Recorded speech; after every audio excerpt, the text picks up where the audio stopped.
또 제자들에게 자기를 나타내셨으니 나타내신 일은 이러하니라. 시몬 베드로와 디모드라 하는 도마와 갈릴리 가나 사람 나다니엘과 세데베 아들들과 또 제자들 둘이 함께 있더니 시몬 베드로가 나는 물고기 잡으러 가노라 하니 그들이 우리도 함께 가겠다 하고 나가서 배에 올랐으나 그날 밤에 아무것도 잡지 못하였더니 날이 새어갈 때 예수께서 바닷가에 서셨으나 제자들이 예수인 줄 알지 못하는지라.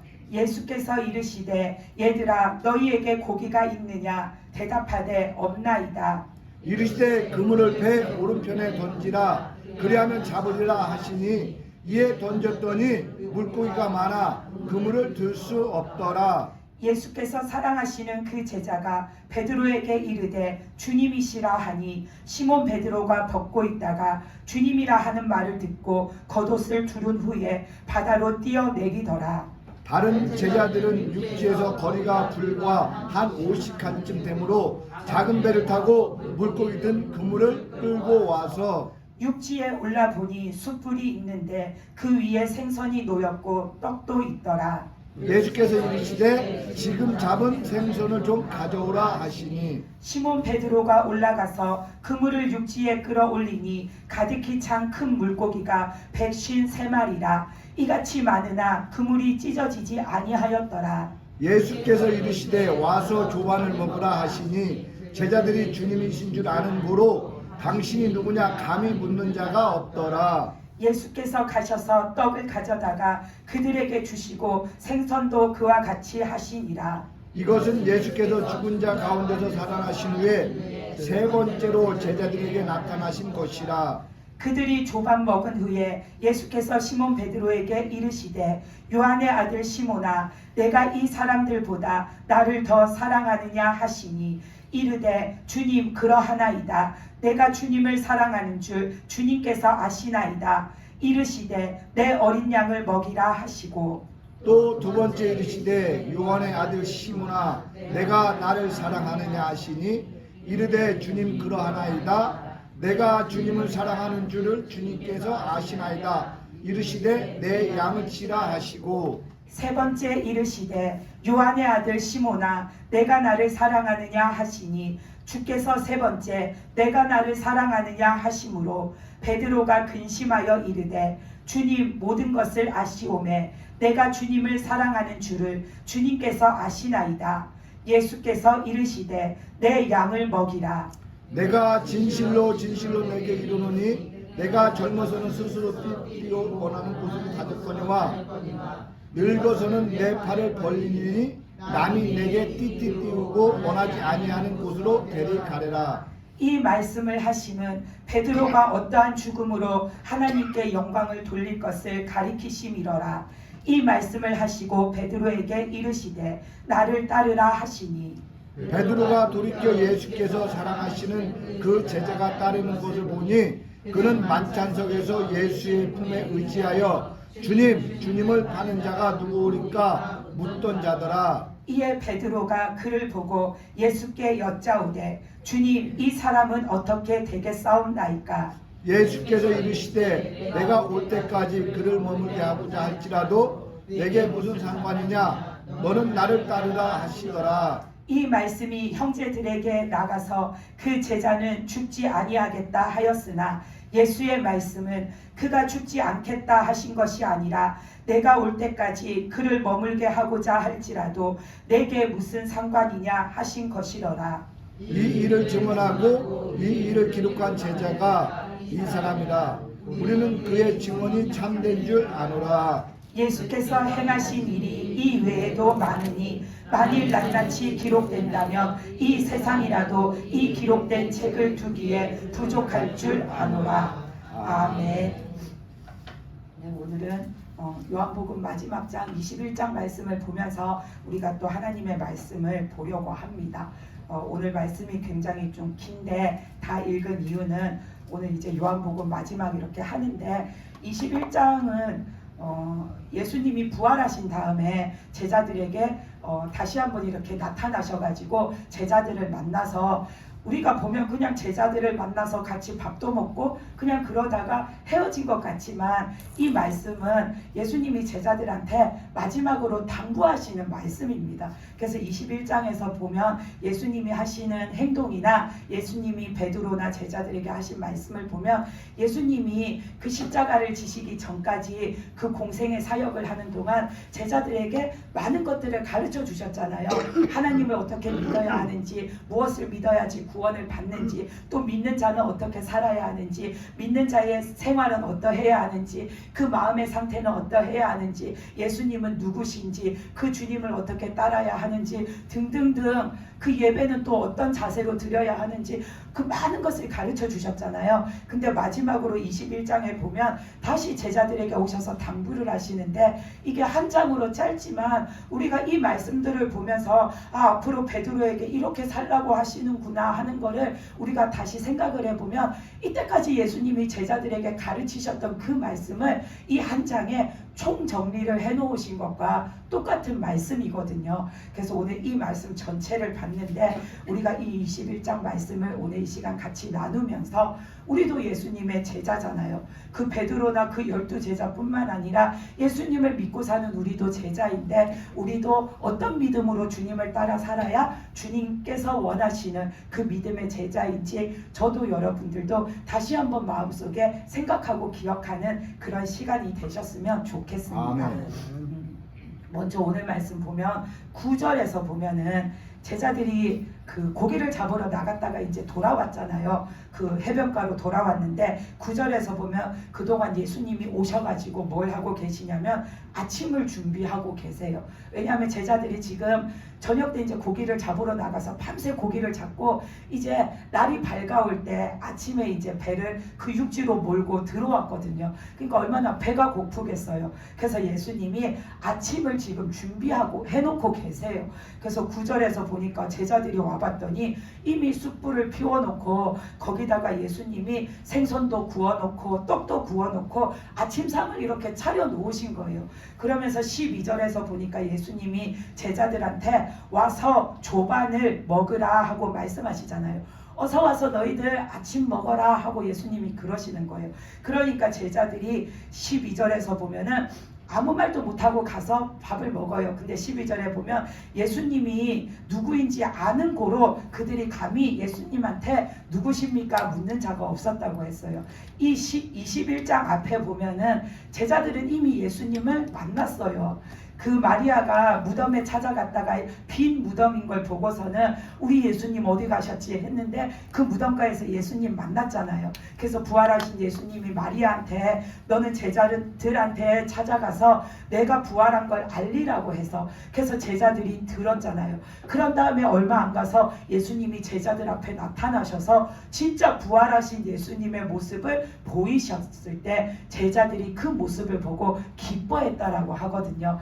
그래서 이 제자들은, 베드로는 이미 예수님 부활하신 주님을 봤어요. 그리고 오늘 또 21장 이 말씀에서 보면 주님을 만났잖아요. 그래서 그들이 주님이 차려주신 상을 이렇게 받아서 아침을 먹었는데, 이 말씀에서 주님이 제자들에게 주시는 게 뭐냐면 우리에게 있어서 공급자는 주님이시라는 거예요. 예수님은 많은 기적을 나타냈잖아요. 사람들한테. 그 기적을 나타낸 게 봐라 나한테는 이런 능력도 있다 뭐 이런 것을 과시하려는 게 아니에요. 예수님이 죽은 자를 살리신 이유도 내가 사람을 살리는 그 능력, 그 권한이 나한테 있다. 너희의 그 생명의 공급자도 내가 된다. 예수님이 아픈 사람을 고치신 거, 말 못하는 사람을 고치시고, 못 듣는 자를 고치시고, 못 보는 자를 고치시고, 못 걷는 자를 고치신 것도, 사람의 그 삶의 모든 것도 주님께 있기 때문에 그 삶의 그 모든 것을 고치시는 것, 그것도 주님께 있다. 주님은 또 그 오병이어의 기적을 통해서도 우리의 영의 공급자, 육의 공급자, 그 모든 공급자가 되시는 게 하나님 아버지와 예수 그리스도라는 것을 나타내 보이신 거잖아요. 근데 오늘 이 말씀에서도 예수님은 제자들한테 주님만이 공급자가 되심을 또 보여주시고 말씀해 주시는 거예요. 왜냐하면 제자들에게는 떡과 고기가 없었어요. 근데 그들이 왔더니 주님이 조반을 차려놓고 너희 아침밥을 먹으라 하고 말씀하시잖아요. 13절 말씀에서 보면은 예수께서 가셔서 떡을 가져다가 그들에게 주시고 생선도 그와 같이 하시니라 하잖아요. 이 말씀 딱 들으면 떠오르는 게 오병이어의 기적이 떠오르잖아요. 그때도 주님이 그 많은 사람들에게 떡을 나누어 주시고 생선을 나누어 주시고 주님의 은혜를 베풀어 주신 거잖아요. 그것처럼 예수님께서는 우리에게 있어서 모든 것의 공급자는 주님이라는 것을 말씀해 주시는 거예요. 그래서 너희가 영의 생명이 필요하냐? 그것을 공급해 줄 자가 하나님 아버지와 나 예수 그리스도 뿐이다. 너희가 육에 너희 삶의 그 생명, 너희 삶의 은혜, 그것이 필요하냐? 그것을 공급해 줄 자도 하나님 아버지와 나 예수 그리스도 뿐이다. 이것을 주님은 지금 제자들에게 가르쳐 주시는 거예요. 아멘. 그래서 우리는 우리에게 필요한 것이 영의 생명이든 내 삶의 축복이든 내가 살아가는 데 필요한 은혜든 그게 뭐가 됐든 그 공급자는 예수님이세요.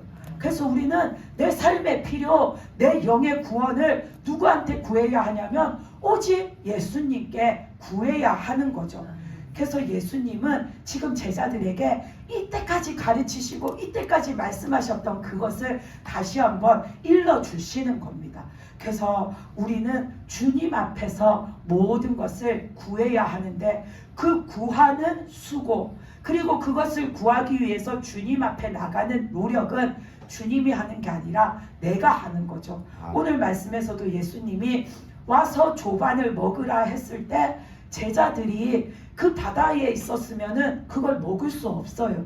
그들이 주님 앞에 나가서 주님이 차려주신 그 은혜의 상 앞에 앉으니까 그들이 그 상을 받아 먹을 수 있었잖아요. 이것처럼 우리가 예수님이 나의 공급자라는 거를 내가 수도 없이 들어서 알지라도 그 공급자 되시는 예수님 앞에 내가 걸어 나가지 않으면 나는 그 은혜의 상 앞에 가서 앉을 수가 없고 은혜의 상 앞에 가지 않으니까 내가 먹을 수가 없는 거죠. 그렇기 때문에 우리는 공급자이신 예수님을 내가 알았으면 그 주님을 찾아 나가는 수고를 마다하지 않는 자가 돼야 합니다. 아멘. 그렇기 때문에 우리는 나의 공급자 되시는 하나님 앞에 순종해서 나가고 나의 공급자 되시는 예수 그리스도 앞에 내가 순종해서 나갈 때에 하나님이 주시는 그 모든 은혜, 내가 영생하고 천국 들어가는 은혜뿐만 아니라 내 삶의 모든 은혜를 하나님이 주시는 것을 내가 받을 수가 있는 겁니다. 우리가 한 예로 엘리야 선지자를 보면은 하나님은 늘 엘리야 선지자를 위해서 무언가를 늘 예비해 두세요. 우리가 성경 말씀을 보면은 그래서 엘리야 선지자 하면은 되게 이렇게 믿는 사람들의 부러움의 대상이잖아요. 그 사람의 그 선지자의 권능도 하나님께 기도하면 불이 내려지는 것, 그거 하나만으로도 사람들은 엘리야와 같은 성령이 나에게도 그런 권능이 임하게 해주세요, 그런 기도 엄청나게 하잖아요. 근데 그뿐만 아니라 엘리야 선지자는 어디를 가든 늘 하나님의 예비하심이 있었어요. 근데 그 중에서 우리가 대표적인 몇 가지를 보면은 엘리야가 아합 왕한테 가뭄이 있을 거다라고 그 예언을 했잖아요. 선포를 했잖아요.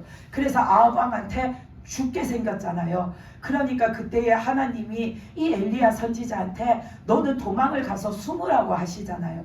그래서 하나님이 어디로 도망을 가서 어디에서 어떻게 지낼지를 미리 예비해 놓으시고 그걸 엘리야 선지자한테 말씀해 주세요. 엘리야 선지자한테 너는 아합 왕을 피해서 그릿 시내가라는 시내가로 도망을 가라. 거기 가서 너는 지금 이제 이스라엘에 가뭄이 내릴 거잖아요. 비가 안 올 거잖아요. 근데 엘리야 선지자한테는 거기 가서 너는 시냇물을 마시면 된다. 그리고 네가 먹을 양식도 내가 까마귀를 시켜서 갖다 줄게 라고 하나님이 말씀을 하세요. 그랬을 때 엘리야 선지자는 하나님이 하신 말씀 그대로 따라서 그 말씀에서 보면은 그 열왕기상 17장 5절에서 보면 그가 여호와의 말씀과 같이 행했다라고 나와요. 하나님이 그렇게 말씀하신 것을 듣고는 그대로 그리 시냇가로 가요. 가서 아멘. 시냇물을 마셔요. 목마르면 시냇물을 마시고, 그리고 거기에 이제 지내는 거죠. 거기에 가만히 앉아 있으니까 저녁이 되니까 진짜로 까마귀가 어디서 떡을 물어다가 그 엘리야 앞에 갖다 주고, 고기를 물어다가 그 엘리야 앞에 갖다 주고, 또 자고 일어나서 아침이 되니까 또 까마귀가 어디서 떡을 물어다가 엘리야 선지자 앞에 갖다 놓고, 떡을 물어다가 고기를 물어다가 엘리야 선지자 앞에 갖다 놓으니까 엘리야 선지자는 거기서 그 까마귀가 갖다 주는 떡과 고기를 먹고 그 시냇물을 마시면서 지내잖아요.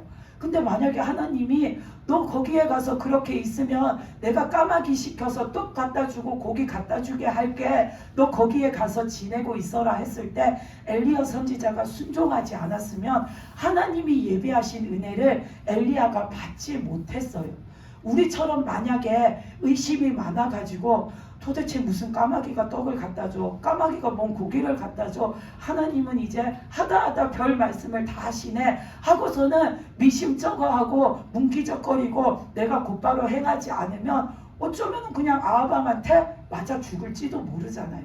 근데 엘리야가 하나님의 말씀을 듣고 그 말씀을 믿고 순종했더니 하나님의 그 은혜의 상 앞에 엘리야 선지자가 앉을 수가 있었어요. 아멘. 그리고 하나님은 그뿐만 아니라 그 시냇물이 다 말라버려서 이제는 시냇물도 마실 게 없어지니까 그 다음에는 엘리야 선지자한테 그 사르밧이라는 이방 지역으로 보내잖아요. 이스라엘 사람들이 사는 곳이 아닌 이방 지역에 가서 너는 거기에 있는 어떤 가부 집에 가서 기거해라. 내가 그 가부의 마음을 이미 움직여서 그에게 이미 말해서 네가 오면 그 너를 대접하게 해놨다라고 하시잖아요. 근데 그 이방 사람이 자기를 해칠지 자기에게 어떤 짓을 할지 불안할 수도 있잖아요. 근데도 엘리야 선지자는 하나님의 말씀대로 또 행했어요. 순종했어요. 그랬더니 진짜로 그 과부가 이방인임에도 불구하고 하나님을 믿지 않았던 사람임에도 불구하고 하나님의 그 말씀에 그 이방인 여자가 그대로 다 따라서 이 엘리야 선지자를 이렇게 도와주잖아요. 섬겨주잖아요. 이것처럼 하나님께서 우리에게 어떤 은혜를 주시고자 하실 때에, 무언가를 공급해 주시고자 하실 때에 우리에게 말씀해 주셨을 때 내가 믿고 내가 그것을 믿고 나아가는 순종, 내가 그 말씀 앞에 나가는 순종, 그 순종을 내가 해야지 하나님의 그 공급하심이 내 것이 되는 겁니다. 아멘. 오늘 말씀에서 제자들이 하나님의 예수님의 그 말씀에 순종하니까 주님이 주시는 그 공급함이 자신들의 것이 되었잖아요. 엘리야 선지자가 하나님의 그 말씀에 순종하니까 하나님의 공급하심이 엘리야 선지자의 것이 되었잖아요. 그것처럼 우리가 여러분들이 하나님이 주시는 말씀에 순종하면 하나님이 주시는 그 공급함이 여러분의 것이 되는 겁니다. 아멘. 그 하나님의 공급하심의 은혜가 조원길 집사님의 것이 되고, 임등재 집사님의 것이 되고, 김기자 집사님의 것이 되고, 문항주 성도님의 것이 되고, 윤양선 집사님의 것이 되고, 김복순 권사님의 것이 되고, 장로님 것이 되고, 김창숙 집사님 것이 되고, 남현숙 집사님 것이 되고, 손정영 집사님 것이 되고, 박정란 성도님 것이 되고, 우리 전도사님 것이 되고, 또 제가 순종하면 저도 저에게 주시는 공급함을 받게 되는 거죠. 아멘. 이것처럼 내가 순종해서 내가 그 공급함 앞으로 나가야지 받을 수 있다라는 겁니다. 그래서 주님은 와서 조반을 먹으라, 이 말씀 한 절 속에서 너희의 공급자는 나 예수 그리스도시다. 그리고 그 공급함을 받기 원하는 자는 예수님 앞에 나와야 한다라는 걸 주님은 말씀하고 계시는 거죠. 그리고 또 두 번째로 주님이 제자들에게 또 가르쳐 주시는 게 뭐냐면, 너희는 믿음을 아무 때나 네 던지고 싶은데 던지지 말고 믿음의 방향으로 던지라는 걸 가르쳐 주고 계십니다. 오늘 말씀에 보면 제자들이 또 물고기를 못 잡았어요. 지난번에 처음 주님을 만났을 때도 물고기를 못 잡았는데 이들은 오늘도 또 물고기를 한 마리도 못 잡았어요. 그래서 5절에서 보면 예수님이 물어보잖아요. 니네가 고기를 잡았냐? 너희한테 고기가 있냐? 했더니 제자들이 말할 때 없습니다. 하나도 없습니다. 우리가 하나도 못 잡았다고 하잖아요. 그러니까 예수님이 6절에서 그물을 배 오른편에다 던지라 그러면 잡으리라 하시니까 이 제자들이 다시 그물을 배 오른편에다가 던졌더니 그 그물을 들 수 없을 만큼 많은 물고기가 잡혔다라고 나오잖아요. 그래서 11절에서 보면 또 그 물고기 숫자를 셌나 봐요. 물고기를 세봤더니 153마리나 됐대요. 그물에 가득하게 그냥 그물이 찢어지진 않았지만 찢어지기 직전까지 가득하게 잡은 거죠. 왜 그렇게 잡을 수 있었나? 예수님이 말씀하신 대로 순종했기 때문이에요. 예수님이 말씀하신 것은 하나님의 뜻이 있는 것을 말씀하신 거예요. 하나님이 이루어 주실 것을 말씀하신 거예요. 하나님이 이미 계획해 두신 것을 말씀하신 거예요. 거기에 내가 믿음으로 그대로 따르면은 하나님이 그 일을 이루시는 거를 우리는 믿음으로 볼 수가 있는 거예요. 아멘. 그래서 우리는 하나님이 너는 이렇게 해라 이렇게 해라 말씀하셨을 때 그대로 따라야지 하나님의 그 일을 이루시는 걸 내가 믿음으로 보지, 그것도 또 말 안 듣고 내 마음대로 아무 때나 그냥 내 마음대로 해버리면은 내 뜻대로 되지도 않고 하나님 뜻도 되지도 않는 거죠. 아멘. 그래서 예수님은 이거를 통해서 우리가 믿음의 방향으로 나가는 거, 그거를 말씀하고 계시는 거예요. 우리가 믿음의 방향으로 던지는 게 결국 뭐냐면 하나님이 주신 말씀대로 그대로 내가 행하는 거거든요. 오늘 말씀에서 제자들이 그 많은 물고기를 잡을 수 있었던 이유는 딱 한 가지예요. 예수님이 말씀하신 그대로 행했기 때문이거든요. 그래서 우리는 오직 하나님만 바라보고 하나님께서 주신 말씀을 내가 믿고 행하라 하신 대로 행하고 살면 하나님이 그 일을 이루신다라는 거예요. 아멘. 예수님은 지금 제자들에게 그거를 또 한 번 말씀해 주고 계시죠. 예수님은 그전에도 계속 그것을 보여주시고 말씀해 주셨잖아요. 하나님이 말씀하신 대로 하면 된다라는 거. 그 앞을 못 보는 맹인에게 예수님이 침을 뱉어서 막 진흙을 이겨갖고 눈에 발라주셨잖아요. 그랬을 때 그 맹인은 안 보이니까 예수님이 지금 뭘 하는지 몰랐을 거예요. 근데 모르지만 뭔가 이상했을 거예요. 나는 눈이 안 보이는데 그래도 왜 앞을 못 보거나 뭐 못 듣거나 이렇게 장애를 가진 분들은 다른 감각기관이 발달한다고 하잖아요. 그러니까 그 앞을 못 보는 그 사람도 내 눈에 지금 예수님이 뭘 바르는지 느껴졌을 거예요. 근데 나는 앞을 못 보는데 왜 흙을 갖다가 내 눈에 문대는 거지? 왜 여기다가 이러는 거지? 그러고 있는데 예수님이 또 뭐라고 하시냐면 아무 말도 안 하세요. 눈이 떠져라, 눈이 고쳐져라 뭐 이런 말씀도 안 하세요. 기도도 안 하세요. 그리고는 잔뜩 흙을 발라놓고서는 예수님이 너 저기 냇가에 가서 저기에 못에 가서 너 눈을 씻어라. 근데 씻고 나서 네 눈이 떠질 거다 이런 말씀도 안 하셨어요. 그냥 너 가서 이제 눈 씻어 그러시는 거예요. 그랬을 때 그 맹인의 입장에서는 뭐지? 나를 고쳐주셨나? 나 치료해 주셨나? 나한테 눈을 떠지라고 하시든지 지금 이렇게 눈이 떠져서 뭔가 보여져야 되는데 왜 아무것도 안 해주시지 의심을 할 수 있는데 그 맹인은 흙을 바르시는데도 뭐 하십니까? 하고 물어보지도 않고 너 이제 그 못에 가서 그냥 눈 씻어라 이 말씀을 하시는데 씻고 나서 어떻게 할까요? 씻으면 떠지는 건가요? 이런 거 묻지도 않고 그냥 가서 하란 대로 그냥 했어요. 했더니 그의 눈이 떠졌잖아요. 아멘. 이것처럼 우리는 하나님이 무언가를 말씀하셨을 때 그대로 행하면 하나님이 뜻하신 일이 내 눈앞에 펼쳐지게 되는 겁니다. 아멘. 그래서 우리가 하나님의 말씀에 듣고 믿고 믿음대로 행하라는 거, 그것을 예수님은 이 153마리의 물고기를 낚는 이 사건을 통해서 제자들한테 다시 한번 말씀해 주시는 거죠. 우리가 아브라함을 보면 아브라함은 진짜 믿음의 방향으로 늘 자신의 삶을 던진 사람이에요.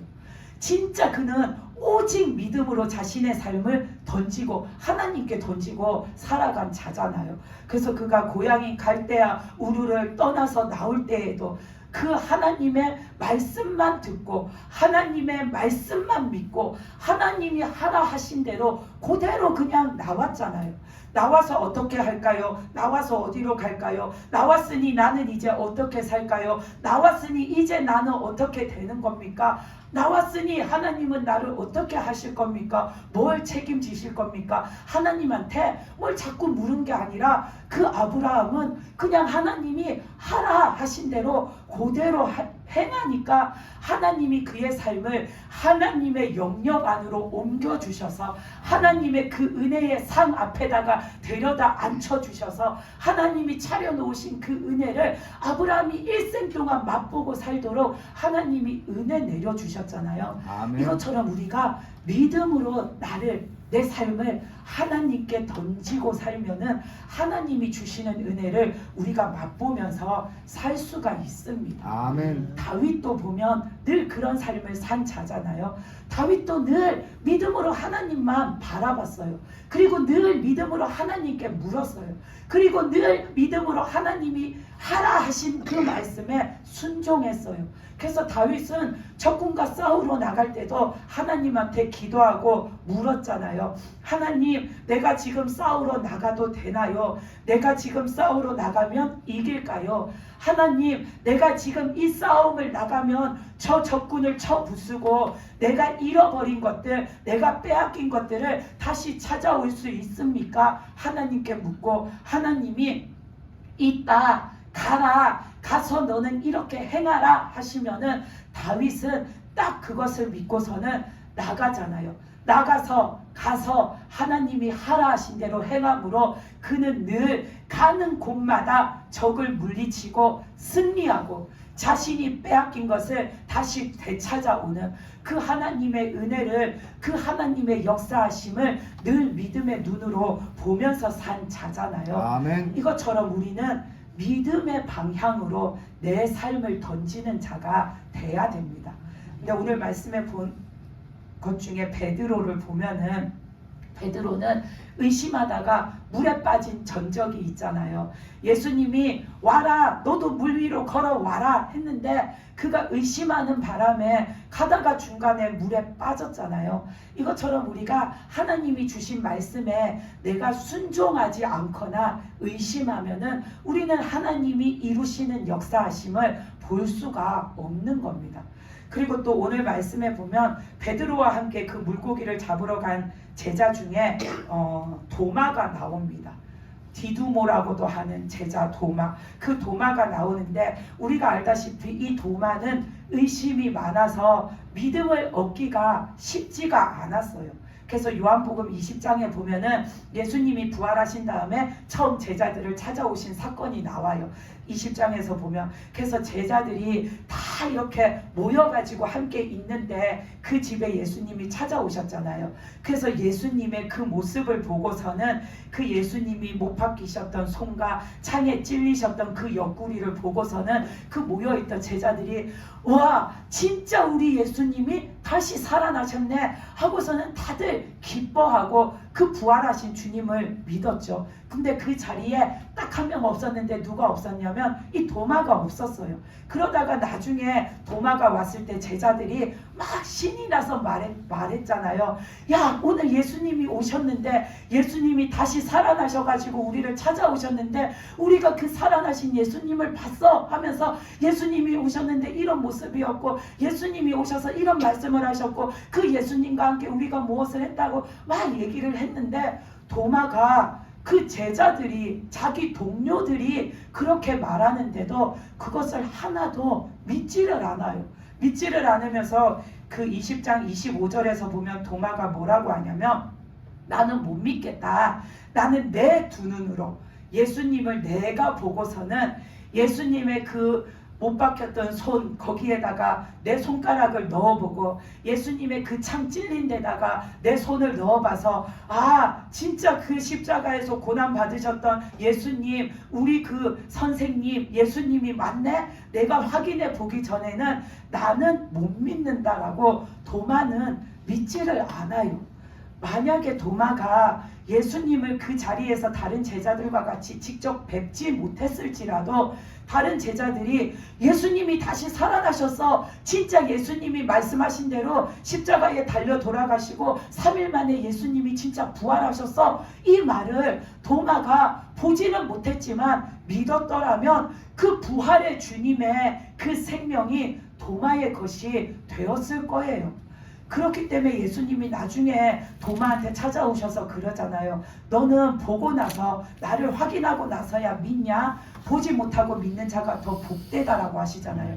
도마가 그 자리에서 제자들이 하는 말, 자기 동료들이 하는 말을 그 말을 들었을 때에 이미 아 예수님 진짜 살아나셨구나 믿었더라면 그게 그 도마에게 그 자리에서 복이 됐을 거예요. 근데 도마는 그걸 믿지 못했어요. 왜 믿지 못했나? 그 마음속에는 예수님에 대한 아직 의심이 있는 거예요. 그만큼 그에게는 아직 믿음이 없는 거예요. 그러면은 그게 뭘 말하냐면 도마는 12제자 중에 한 사람이잖아요. 다른 제자들과 똑같이 도마도 예수님의 제자예요. 그러면 예수님의 제자였으면 이 도마가 그동안 뭘 하고 살았나를 생각해보면 다른 제자들하고 똑같이 산 거예요. 예수님 따라다니면서 예수님이 가르치시는 말씀을 들었어요. 다른 제자들이 다 들을 때 이 도마도 똑같이 예수님이 하시는 말씀을 듣고 살았어요. 그리고 예수님이 다니시면서 많은 사람들을 고치시는 것, 그것을 다른 제자들이 보았을 때에 이 도마도 똑같이 보았어요. 그런데 이 도마는 그러면 그 시간을 보내는 동안 어떤 마음 상태로 있은 거냐 하면 여전히 믿음이 없는 상태였다라는 거죠. 여전히 그에게는 주님에 대한 부활하실 주님에 대한 의심, 그것이 있었기 때문에 진짜 주님이 다시 부활하실까? 주님이 하시는 저 말씀이 진짜 이루어질까 하는 의심과 함께 그는 믿음이 없는 그런 제자로 예수님을 따라다닌 거죠. 그러니까 예수님이 다니시면서 많은 사람들에게 구원을 베푸시는 그 현장에서도 예수님이 다른 사람에게 구원을 주실 때에 그 구원이 이 도마한테는 자기하고는 아무 상관이 없는 일인 거죠. 왜? 도마의 마음속에는 그것을 믿는 믿음이 없으니까. 그리고 예수님이 눈 못 뜨는 자를 고치시고 못 듣는 자를 고치시고 말 못하는 자를 고치시고 못 걷는 자를 고치시는 그 모든 현장에 도마도 같이 동행하면서 거기에 있었지만 그 많은 사람이 고침받는 것이 이 도마 자기 자신하고는 아무 상관없는 일이었던 거죠. 왜냐하면 도마는 안 믿으니까, 그에게는 그런 믿음이 없으니까요. 그러니까 이 도마는 다른 제자들이 다 예수님이 부활하셔서 주님이 다시 살아나셔서 우리를 찾아오셔서 하는데도 그게 믿어지지가 않는 거죠. 진짜 예수님이 내가 십자가에서 달려 죽은 후에 3일 만에 부활하리라 하신 그 말씀이 진짜로 이루어진 게 맞나? 여전히 그의 마음엔 의심이 있는 거죠. 그러니까 자기 믿음으로 믿어지지가 않은 거죠. 그랬을 때에 예수님이 나중에 다시 며칠이 지난 다음에 또 제자들 앞에 나타나시잖아요. 근데 그때에는 그 자리에 도마가 있어서 주님을 뵙고서는 진짜로 주님의 그 못 박히셨던 손을 보고 창에 찔리셨던 옆구리의 그 흔적을 보면서 도마가 그 말씀에서 보면 20장 28절에서 예수님한테 나의 주님이시오 나의 하나님이시니이다 하고 이제는 내가 믿습니다 라고 말을 해요. 그러니까 예수님이 너는 나를 보고서 이제야 믿냐? 못 보고도 믿는 자는 더 복되다 이 말씀을 하셨잖아요. 도마가 예수님과 함께한 시간이 얼마나 길어요? 예수님이 하신 말씀을 들은 게 얼마나 많아요? 예수님이 고치시는 사건을 본 게 얼마나 많아요? 근데 자기의 마음속에는 여전히 의심과 믿음 없음이 있으니까 그 모든 일들이 자기 것이 되지를 못한 거예요. 그러니까 이 도마는 예수님이 부활하셨다라는 소식을 들어도 그 부활의 생명을 자기 것으로 받지를 못했던 거죠. 그래서 다른 제자들보다 더 뒤늦게 그 주님을 향한 믿음을 갖게 된 거죠. 이것처럼 우리가 의심을 하고 순종하지 않고 내가 믿음이 없으면 하나님이 아무리 나에게 믿음의 말씀을 주시고 약속을 주셔도 내가 그것을 받기가 어렵다라는 겁니다.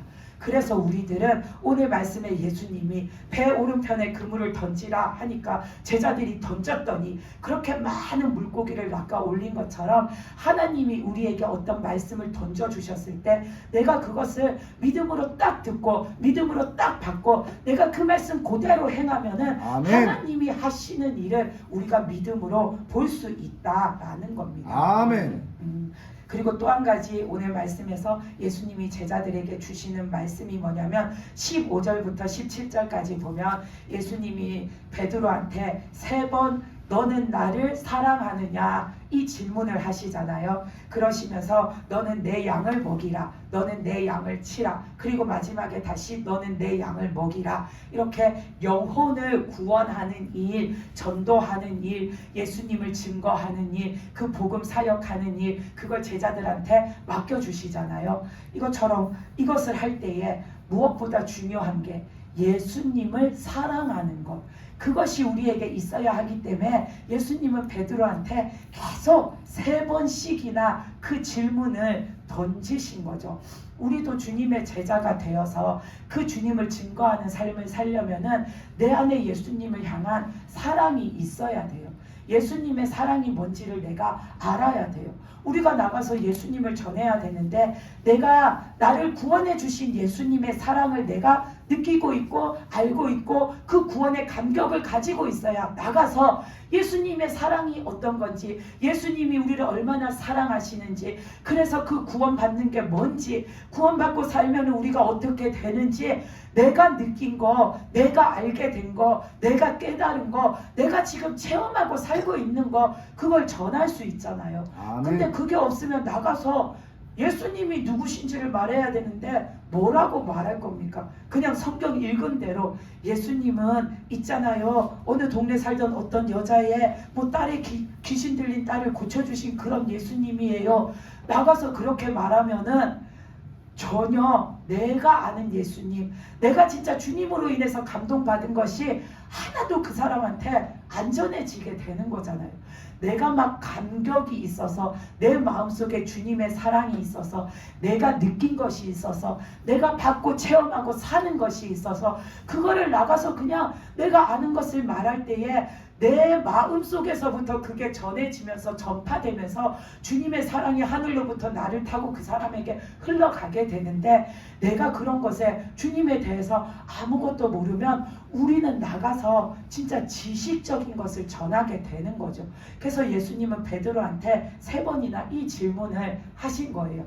근데 특히나 베드로한테 3번이나 너는 나를 사랑하느냐 하고 물으신 것은 베드로는 예수님을 부인했던 일이 있잖아요. 예수님을 부인하고 참회하는 그 과정을 겪었잖아요. 그래서 베드로는 이 일을 겪으면서 진짜 예수님을 믿는 믿음, 그리고 주님을 향한 사랑, 그 주님과 나와의 관계, 그런 것에 대해서 진짜 깊이 생각하고 깊이 깨닫는 과정을 겪은 자이죠. 그렇기 때문에 아까 예수님이 해변가에 나타났을 때 다른 제자들은 배에 서가지고 아 예수님이시다 그랬는데 베드로는 물고기를 잡으니까 힘들고 더우니까 윗옷을 이렇게 벗고서는 막 일을 하고 있다가 예수님이시다 하시는 말씀에 그가 반가워서 예수님한테 달려나가기보단 얼른 옷을 갖추어 입고 배에서 뛰어내렸다라고 했어요.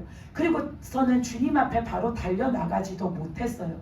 그건 왜 그러냐면 주님 앞에 자신의 모습이 부끄러운 것도 있고 그 주님의 권능 앞에 이제 베드로는 내가 스스로 겸손히 낮추고 엎드려야 하는 자라는 거를 그 참회의 과정을 통해서 확실하게 깨달은 거예요.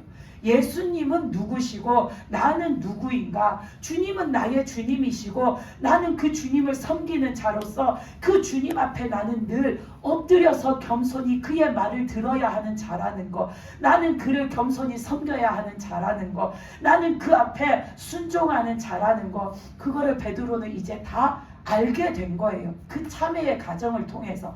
그러니까 예수님이 이 베드로한테 너는 그런 일들을 겪으면서 우리의 허물을 용서하시고 우리의 죄를 사해 주시는 그 예수님의 사랑이 얼마나 크고 깊은 것인지 너는 이제 참으로 깨달았냐? 그것을 주님이 물으시는 거예요, 베드로한테. 그래서 3번이나 너는 나를 사랑하느냐? 너는 나를 이제 알았냐? 너는 이제 내가 누군지 진짜로 알겠냐? 너는 이제 나를 정말로 사모하냐? 너는 이제 정말로 나를 제대로 믿냐? 너는 이제 정말로 나를 제대로 순종할 자가 되었냐?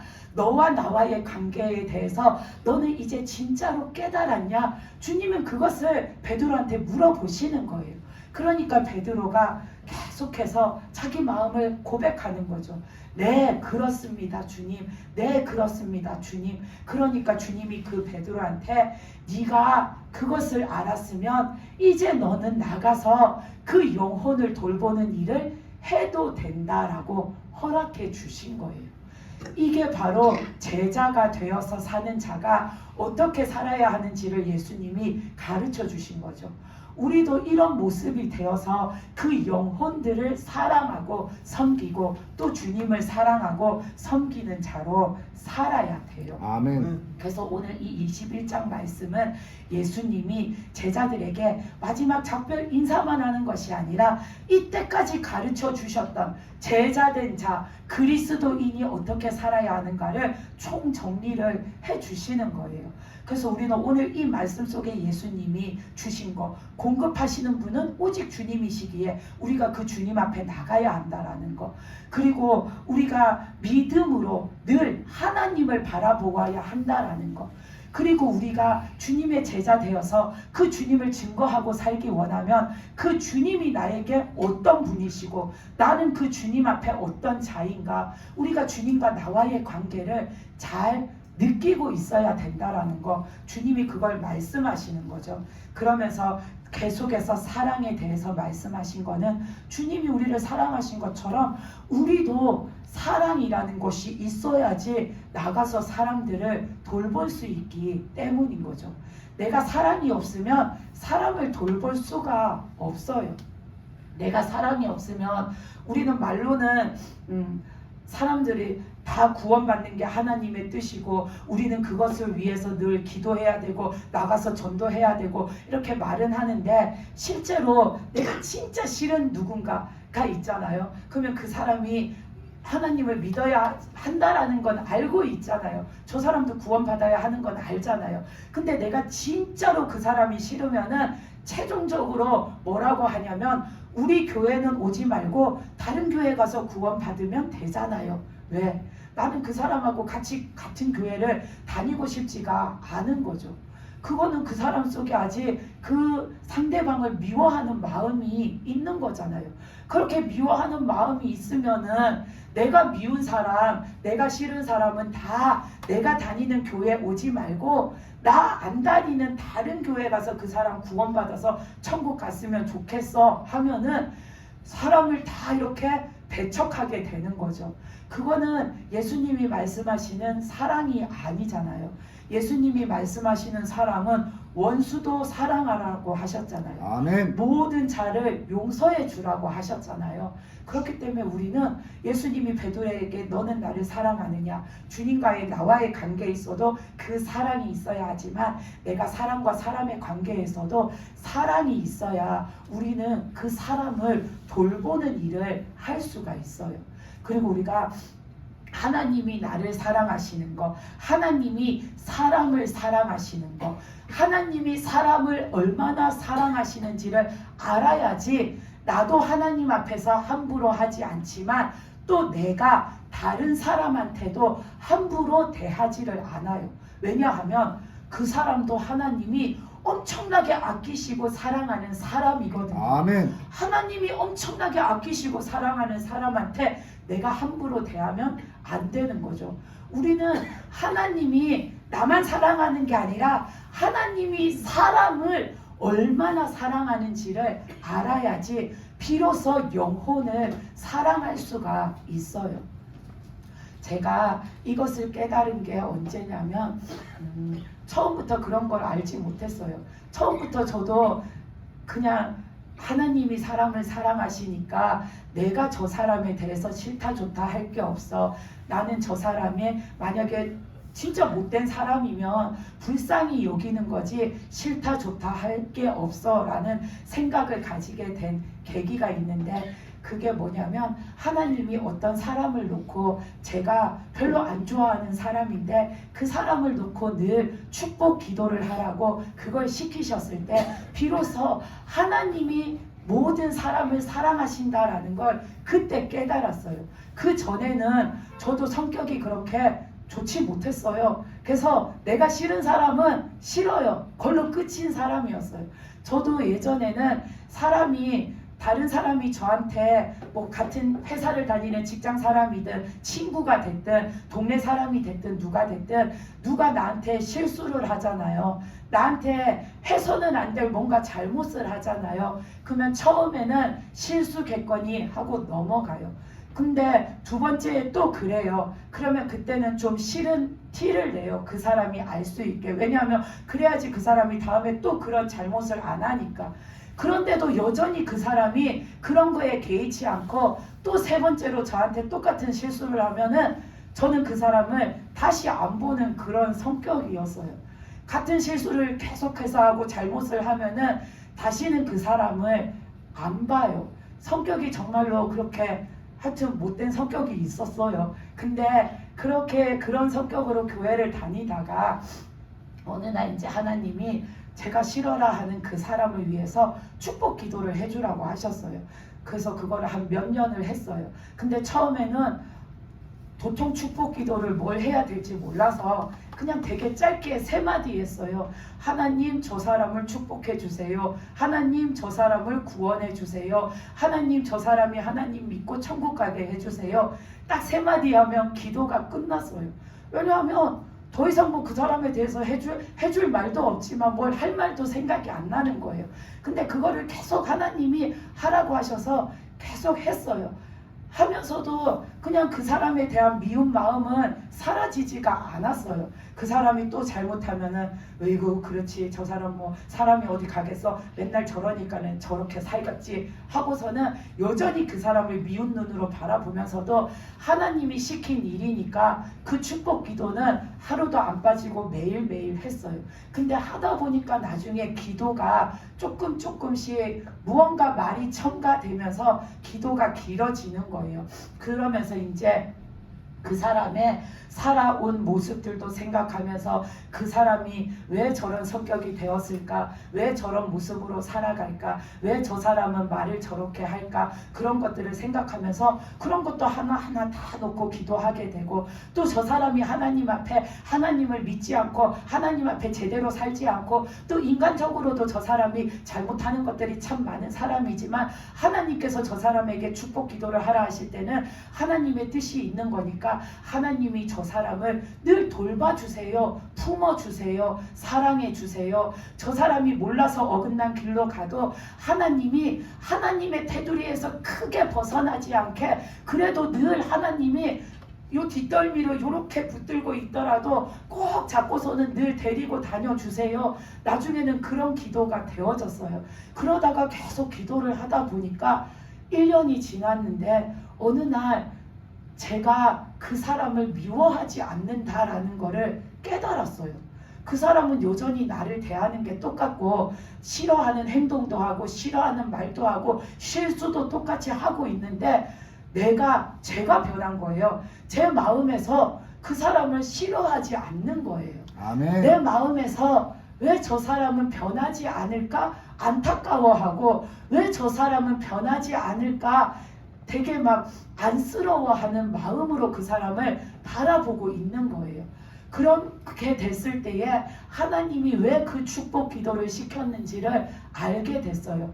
그리고 나서는 하나님께 기도하면서 하나님, 저 이제 저 사람이 싫지가 않아요. 밉지가 않아요. 저 사람이 뭘 해도 그냥 예전처럼 진짜 막 이렇게 닿으면은 닿는 것도 싫고 쳐다보면 쳐다보는 것도 싫고 지나가다 말 걸면 말 걷는 것도 싫었는데 이제는 그렇지가 않고 그냥 저 사람의 그런 모습들이 다 하나님 앞에 안타까워요. 불쌍해요. 하나님이 저한테 이걸 가르쳐 주신 거 감사합니다 라고 기도를 했더니 하나님이 뭐라고 하셨냐면, 맞다, 저 사람도 내가 사랑하는 자다. 아멘. 저 사람이 지금 저런 모습으로 있지만 나는 저도 구원받아서 천국에 들어오기 원한다. 내 이 뜻은 안 변할 거다. 그러니까 너는 늘 저 사람을 위해서 기도해라 그러시는 거예요. 그래서 그 사람을 위한 축복 기도를 지금도 해요. 하나님 믿게 해달라고, 구원받게 해달라고, 천국 가게 해달라고, 하나님을 진짜 누구신지 제대로 알게 해달라고 이런 기도들을 지금도 하는데, 우리가 하나님이 사람을 얼마나 사랑하시는지를 내가 알아야지 내가 다른 사람을 사랑할 수가 있어요. 내가 그거를 깨닫고 나면은 다른 사람을 보잖아요. 그러면 그 사람이 그냥 사람으로 안 보여요. 저 사람은 하나님이 사랑하시는 사람이야. 그냥 사람이 아니라 저 사람도 하나님이 사랑하시는 사람이야. 하나님이 사람을 얼마나 사랑하시는지를 알게 되면은, 우리가 남편이랑 막 싸우고 아내랑 막 싸우면은 꼴보기가 싫잖아요. 근데 하나님이 사람을 얼마나 사랑하시는지를 알게 되면 내 마음과 내가 그 사람을 대하는 태도가 달라져요. 예전에는 막 믿고 싫으니까 쳐다만 봐도 싸우게 되고, 쳐다만 봐도 거친 말이 나가고, 쳐다만 봐도 서로를 막 막대하는 행동을 하잖아요. 남편으로서 존중해주고 아내로서 존중해주는 행동이 아니라 막대하는 행동을 하잖아요. 근데 하나님이 사람을 얼마나 사랑하시는지를 내가 깨닫게 되면은, 남편이 나한테 뭘 잘못해도, 아내가 나한테 뭘 잘못해도 그 사람이 어이구 저 원수 덩어리, 그게 아니라, 그래 그래도 저 사람도 하나님이 사랑하시는 자야. 하나님이 사랑하신다는데 내가 뭐라 하겠어? 내 마음의 마인드가 이렇게 변하게 돼요. 그러면은 하나님이 사랑하시는 자니까 우리가 그 사람을 저주해요? 아니죠. 축복하잖아요. 그러면 내가 그 미운 사람을 축복하는 방법이 뭐냐면, 하나님, 저 사람이 하나님이 기뻐하시는 자로 살게 해주세요 라는 기도가 바로 축복의 기도예요. 하나님이 기뻐하시는 자는 그 사람의 믿음도 반듯해야 하지만 성품도 반듯해야 돼요. 그러니까 하나님이 기뻐하시는 자가 되면 자연히 나한테도 좋은 남편, 나한테도 좋은 아내가 되는 거예요. 이것처럼 우리가 하나님이 사람을 얼마나 사랑하시는지를 내가 깨닫게 되면 내가 남편을 대하는 태도도 달라지고, 아내를 대하는 태도도 달라지고, 내 주변의 사람들을 대하는 태도도 달라져요.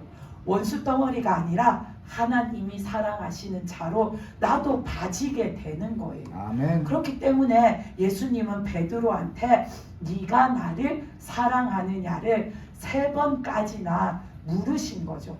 그래서 우리는 내 마음속에 하나님을 사랑하는 사랑함도 있고, 하나님이 사람을 얼마나 사랑하시는지 깨달음도 있고, 그로 인해서 나도 다른 사람을 사랑할 줄 아는 마음도 있어야 우리가 이 베드로와 주님과의 관계, 그 관계를 나도 이루면서 살 수가 있는 겁니다. 그래서 우리가 오늘 이 말씀 속에서 예수님이 우리가 어떤 마음과 어떤 믿음을 가지고 살라 하신 그 말씀 우리가 늘 기억하면서, 그렇게 나의 공급자 되시는 주님 앞에 나가서 내가 믿음으로 주님을 바라봄으로 주님의 일하심이 내가 볼 수 있고 느낄 수 있고 나를 통해 나타나는 그런 믿음의 삶을 사는 저와 여러분이 되시기를 바랍니다. 아멘. 그리고 한 항상 우리가 하나님 사랑합니다 하는 거 그거 잊지 않고 실천해 보시기 바랍니다. 아멘. 제가 갑자기 왜 이 말씀을 드리냐면은 제가 전했으니까 저도 잊지 않고 하려고 아침마다 눈 뜨면 그걸 하려고 늘 그 생각하면서 했는데 언제부턴가 한 몇 주를 안 했어요. 며칠 전까지. 근데 안 한 거를 제가 모르고 그냥 지냈어요. 근데 어느 날 아침에 이제 며칠 전에 눈을 떴는데 그냥 아침에 별일 없는 똑같은 날인데 그냥 기분이 별로 안 좋은 거예요. 아침에 눈 떴는데 어디가 아픈 것도 아니고 뭐 걱정이 있는 것도 아닌데 왜 내 기분이 이렇게 자꾸 처지지? 그렇게 생각하고 있는데 갑자기 그게 생각났어요.